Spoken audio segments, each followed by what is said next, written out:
ஓம் சாந்தி. இன்றைக்கி ஒரு ஒண்டர்ஃபுல்லான ஒரு ஸ்டோரி நம்ம பார்க்கலாம். இந்த ஸ்டோரியோட இடம் பிளேஸ் துவாரகை அரண்மனை. துவாரகையினுடைய அரண்மனையில் உத்தவர் ஆழ்ந்த சிந்தனையில் ஆழ்ந்திருக்கிறார். அப்போ எதிரில் ஸ்ரீகிருஷ்ணர் உட்காந்துருக்கிறார். அப்போ கிருஷ்ணர் பார்க்குறாரு, இவர் ஏதோ எதிரில் கிருஷ்ணர் இருந்தது கூட தெரியாமல் அவர் ஆழ்ந்த சிந்தனையில் இருக்கிறாரு. என்ன உத்தவரே, ஆழ்ந்த சிந்தனையில் ஆழ்ந்திருக்கிறீர்கள், என்ன விஷயம் அப்படின்னு கேட்குறாரு. உடனே உத்தவர் அப்படி முடிச்சுக்கிறாரு. ஆமாம், உள்ளுக்குள்ளே நினைக்கிறாரு, இவன் கடவுள் தானே கிருஷ்ணன். அப்போ நான் என்ன நினைக்கணும்னு தெரிஞ்சிருக்கணுமா வேண்டாமா? தெரிஞ்சும் கூட அப்புறம் எதுக்கு கேட்குறான், எதுக்கு கேட்கணும்? சரி, இருந்தாலும் நம்ம சார்பாக நம்ம சொல்லிடலாம் அப்படின்ட்டு சொல்கிறாரு. அதில் கிருஷ்ணா, என்ன எல்லாருமே ரிஷின்னு ஒத்துக்கிறாங்க. ரிஷி உத்தவ ரிஷி அப்படின்னு சொல்கிறாங்க. ஆனால் யாருமே மகரிஷின்னு என்னை ஒத்துக்க மாட்டேங்கிறாங்க. அந்த ஒரு கவலை தான் என்னை ஒரு கவலைப்படுத்திகிட்டே இருக்குது. ஒரே கவலையாக இருக்குது. என்னன்னு தெரில, எப்படி நான் மகரிஷி ஆகிறது அப்படின்னு சொல்கிறாரு. ஆனால் கிருஷ்ணர் உள்ளுக்குள்ளே நினைக்கிறாரு, எதுவுமே வேண்டாம் அப்படின்னு சொல்லிட்டு வந்தவருக்கு அந்த மகரிஷிங்கிற பட்டம் வேணுமா? இதுக்கு மேலே ஆசை, எந்த ஆசை, எல்லா ஆசைகளையும் விட்டவருக்கு இந்த ஒரு ஆசை அவரை பிடிச்சிட்ருக்கு. சரி, அப்போ சொல்கிறாரு கிருஷ்ணர், ஆமாம், மகரிஷி பட்டம் அப்படிங்கிறது ஆத்மா அனுபூதி அடைந்தவர்களுக்கு மட்டும்தானே கிடைக்கும். எனக்கு ஒரு பரமாத்மாவை தவிர வேறு யாருமே இல்லை அப்படிங்கிற நிலை யாருக்கு வந்திருக்கோ அவங்களுக்கு தானே மகரிஷி பட்டம் கிடைக்கும் அப்படின்னு கேட்குறாரு. உடனே ஆமாம் தெரியுமே உத்தவர் சொல்கிறாரு. இப்போ என் முன்னாடி இருக்கிறது நீ பரமாத்மா தானே, உனக்கு டவுட் இல்லைல்ல? ஆமாம், டவுட் இல்லை. அப்போ நானும் நீயும் தான் இருக்கேன். எனக்கு உன்னை தவிர வேறு யார் இருக்கா? எனக்கு ஒரு பரமாத்மா தவிர யாரும் இல்லைல்ல. அப்போ எனக்கு மகரிஷி பட்டம் அடையிறதுக்கு தகுதி இல்லையா அப்படின்னு கேட்குற. உடனே கிருஷ்ணர் உள்ளுக்குள்ளே நினைக்கிறார், இவர் பயங்கர புத்திசாலியாக இருக்கார், இவர்கிட்ட பேச்சுவார்த்தையில் நம்ம ஜெயிக்க முடியாது, அதனால் வேறு மாதிரி இவரை ட்ரீட் பண்ணலாம் அப்படின்னு சொல்லிட்டு, சரி நான் ராதாவுக்கு கோகுலத்துக்கு ஒரு மெசேஜ் அனுப்புறதுக்காக, ஒரு லெட்டர் அனுப்புறதுக்காக உங்களால் முடியுமா அப்படின்னு கேட்க வந்தேன். அதுக்குள்ளே வேறு ஏதோ பட்டம் பதவிக்கெல்லாம் போயிட்டோம். சரி, நீங்கள் ராதையை கோகுலத்துக்கு போய், இல்லை அந்த பிருந்தாவனத்துக்கு போய் ராதாவுக்கு நான் ஒரு லெட்டர் கொடுப்பேன், அதை கொண்டு சேர்க்க முடியுமா அப்படின்னு கேட்குறாரு. என்ன கிருஷ்ணா, முடியுமாவா? என் அன்னை ராதையை தரிசிக்க என் கண்கள் ஏங்குகின்றன. என் அன்னை ராதையை தரிசித்து எத்தனை நாட்களாயிற்று. நீ முடியுமா, செய்வாயா என்று கேட்காதே, கட்டளையிடு, நான் செய்ய காத்திருக்கிறேன் அப்படிங்கிறாரு உத்தவர். உடனே அவர் கிருஷ்ணர் அப்படி ரசிக்கிறார். ராதா மேலே எவ்வளோ அன்பு இருக்கு. அப்போ சரி, நான் தேரெல்லாம் ரெடி பண்ணிட்டு வரேன், நீ அதுக்குள்ளே லெட்டர் எழுதி வை அப்படின்ட்டு போகிறாரு. உடனே லெட்டர் எழுதி வச்சிருக்கிறாரு. அவர் வராரு. இந்தா கிருஷ்ணா, இந்த உத்தவரே, இந்த அப்படிங்க இந்த லெட்டரை நீங்கள் ராதாக்கிட்ட கொண்டு சேர்க்கணும் அப்படிங்கிறாரு. உடனே அவர் வாங்கி பார்க்குறாரு. லெட்ரு எம்டிஆர், ஓலையை பார்க்குறாரு. ரெண்டு பக்கம் எம்டிஆர் இருக்கு, ஒன்றும் எழுதுற. என்ன கிருஷ்ணா, அவசரத்தில் எழுத மறந்துட்டியா ராதாவுக்கு? இந்த மெசேஜ் எழுதாமல் வச்சுருக்கப்பாரு, எம்டிஆர் இருக்கு, இந்த எழுதித்தா அப்படிங்கிறாரு. இந்த பெண்ணு பிடி எழுது. அப்போ அவர் சொல்கிறாரு, இல்லை அது எம்டியாக தான் இருக்கணும், அதில் எதுவும் எழுதக்கூடாது, அதுதான் மெசேஜ் அப்படிங்கிறாரு. உடனே இவர் உள்ளுக்குள்ளே நினைக்கிறாரு உத்தவர், ஒருவேளை அந்த அம்மா கையில் கொடுத்தவொன்னே ஒருவேளை ஏதாவது லெட்ரு வரும், மாயக்காரன்ல கிருஷ்ணன், ஏதாவது செஞ்சுருப்பான் மாய மந்திரம், நமக்கு என்ன வந்துடும் போல் அப்படின்ட்டு நினைக்கிறார். உடனே அவர் சொல்கிறாரு கிருஷ்ணருக்கு தான் அது கேட்டுருது. இல்லை அவங்க கையில் போனால் கூட அங்கே லெட்டர் எதுவும் வராது, இது எம்டி பேப்பர், எம்டியாக தான் இருக்கும் அப்படிங்கிறாரு. எம்டி பேப்பர் எம்டியாக தான் இருக்குமா? அப்போ எதுக்கு நான் போகணும் அப்படிங்கிறாரு. உடனே இல்லை, ஒருவேளை ஏதாவது சுட்சமாக ஏதாவது வச்சுருப்பான் கிருஷ்ணா அப்படின்னு நினைக்கிறாரு. இல்லை அவர் ஒன்று கிருஷ்ணர் அதையும் கேட்டுறாரு. இல்லை நான் எதையும் வைக்கல, இந்த எம்டி பேப்பர் தான் நான் ராதாவுக்கு கொடுக்கக்கூடிய மெசேஜ் அப்படிங்கிறார். உடனே அவர் நினைக்கிறார், நம்ம எதை நினச்சாலும் கண்டுபிடிச்சி எதையாவது பற்றி சொல்லுவான், நம்ம எதுவுமே நினைக்காம போயிடுவோம் அப்படின்றார். உடனே கிருஷ்ணன் சொல்கிறாரு, எதுவுமே நீங்கள் நினைக்காம இருக்க முடியாதே. உடனே உத்தவர், நான் கிளம்பிட்டேன் அப்படின்னு சொல்லிட்டு எஸ்கேப் ஆயிடுறாரு அங்கேருந்து. அப்போ அவர் போயிட்டுருக்கிறாரு.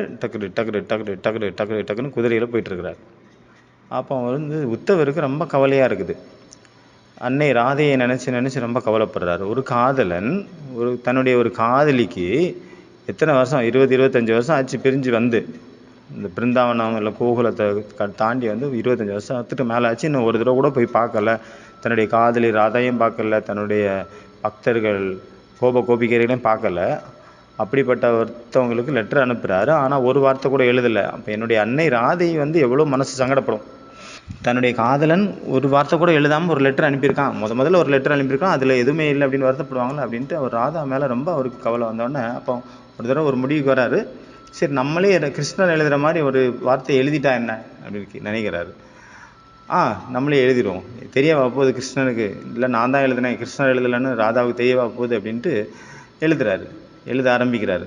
அன்பே ராதா உன் நினைவு அடிக்கடி வருகிறது, அன்பே ராதா உன் நினைவு அடிக்கடி வருகிறது அப்படின்ட்டு ஒரு சென்டென்ஸ் வந்து எழுதுறாரு. அவர் ரொம்ப திருப்தி ஆகிட்டார். அந்த லெட்டரை பார்க்குறாரு, இப்படி பார்க்குறாரு, அப்படி பார்க்குறாரு, ரொம்ப ஹாப்பி ஆயிடுச்சு. என் அன்னை ராதை மனசு இனிமே கஷ்டப்படாது, ஏன்னா அடிக்கடி நினைவு வருதுன்னு போட்டாங்கல்ல, அப்போ சந்தோஷப்பட்டுருவாங்க ராதா அப்படின்னு நினச்சிட்டு போகிறாரு. அவருடைய பயணம் முடியுது. அவர் வந்து பிருந்தாவனத்தை அடையிறாரு. அங்கே போய் கொடுக்குறாரு லெட்டரை. அன்னை ராதையினுடைய காலில் விழுந்து வணங்கி, ராதா அன்னையே உங்களுக்காக ஸ்ரீகிருஷ்ணர் மெசேஜ் கொடுத்துருக்காரு, இருந்தாங்க அப்படின்னு கொடுக்குறாரு. அதை வாங்கி பார்க்குறாங்க ராதா. வாங்கி பார்த்துட்டு சிரிக்கிறாங்க.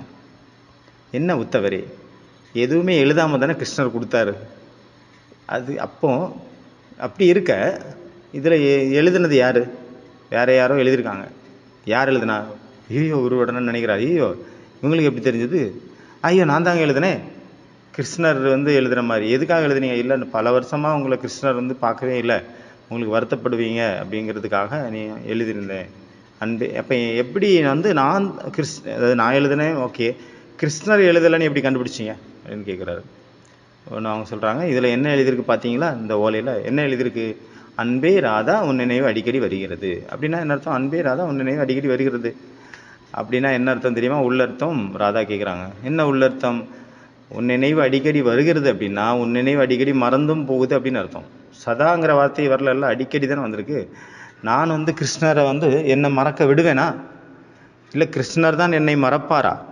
நான் சதா இடைவிடாது ஒரு செகண்ட் கூட விடாமல் 24 மணி நேரம் எப்படி கிருஷ்ணரை நினச்சிட்ருக்கேன் அப்படின்னா அந்த நினைவு போய் அந்த அவரை தூண்டி அவரை என்னை நினைக்க வைக்கும்.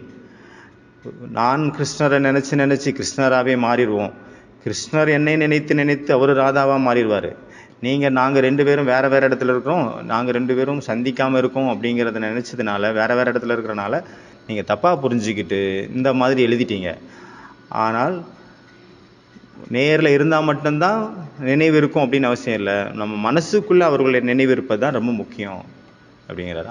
அப்போ சரி ராதாஜி, அப்போ எதுக்காக அந்த லெட்ரு, இந்த எம்டி பேப்பர் எதுக்கு?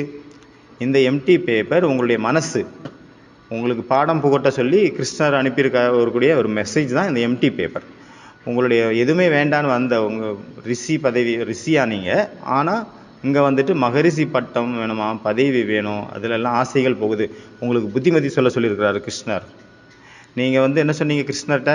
இப்போ நானும் நீயும் சேர்ந்து தான் இருக்கோம், அப்போ எனக்கு மகரிஷி பட்டம் கொடுக்க வேண்டியதானே அப்படின்னு சொன்னீங்கல்ல. பக்கத்தில் இருந்தால் மட்டும் பத்தாது, உங்களுடைய மனம் எனும் கோவிலில் அந்த இறைவன் வீற்றிருக்கிறாரா என்பது தான் முக்கியம். மனம் எனும் கோயிலில் இறைவனை நீங்கள் பூஜை செய்கிறீர்களா? இறைவனை வணங்குகிறீர்களா? உங்கள் மனதில் இதயத்தில் இறைவன் உள்ளானா? அதுதான் முக்கியமே தவிர நீங்கள் கோவிலே இருக்கிறீங்க, இல்லை அவருக்கு பக்கத்திலே இருக்கிறீங்க, அது ரொம்ப முக்கியம். சில சென்டர்லே இருக்கீங்க, இல்லை ஆசிரமத்தில் இருக்கீங்க, அதனால் எந்த ஒரு பலனும் இல்லை. உங்களுடைய மனம்ங்கிற கோவிலில் இறைவனை வைப்பது தான் உண்மையான உயர்ந்த உச்சநிலை மகரிஷி அப்பொழுது மகரிஷி பட்டங்கள் எல்லாம் துச்சமாகிவிடும், அதை விட உயர்ந்த நிலைக்கு போயிடுவீங்க அப்படின்னு சொன்னோன்னா அவருக்கு ரொம்ப நல்லா புரிஞ்சிச்சு. ஆஹா ராதா, அன்னை ராதையே என்னை புரிய வச்சுட்டீங்க. நான் பரமாத்மா கூடவே இருந்துட்டும் கூட என்னுடைய மனசில் அவரை உட்கார வைக்காமல் நான் ஸ்தூல ரீதியாக அவர் பக்கத்தில் இருந்து இந்த பட்டம் பதவிக்கு பின்னாடி என்னுடைய புத்தி போயிடுச்சு, நீங்கள் எனக்கு அறிவு புகட்டினதுக்கு ரொம்ப நன்றி அப்படின்னு சொல்லிட்டு வணங்கிட்டு திரும்பி போகிறார். திரும்பி போகும்போது அங்கே போய் கிருஷ்ணர் பார்க்குறாரு, கூப்பிட்றாரு, வாருங்கள் உத்தவ மகரிஷியே அப்படிங்கிறாரு. இந்த உத்தவர் சொல்கிறாரு, ஐயா இந்த பட்டம் பதவியெல்லாம் எனக்கு வேண்டாங்க, எனக்கு நீங்கள் மட்டும் போதும், என்னுடைய மனசில் சதா நீங்கள் இருந்தாவே எனக்கு போதும். அப்போ கிருஷ்ணர் வந்து அவரை ஆசீர்வாதம் பண்ணுது. கிருஷ்ணருடைய கரங்கள் அந்த மகரிஷியை உத்தவரை ஆசீர்வதிக்கிற மாதிரி. ஓம் சாந்தி.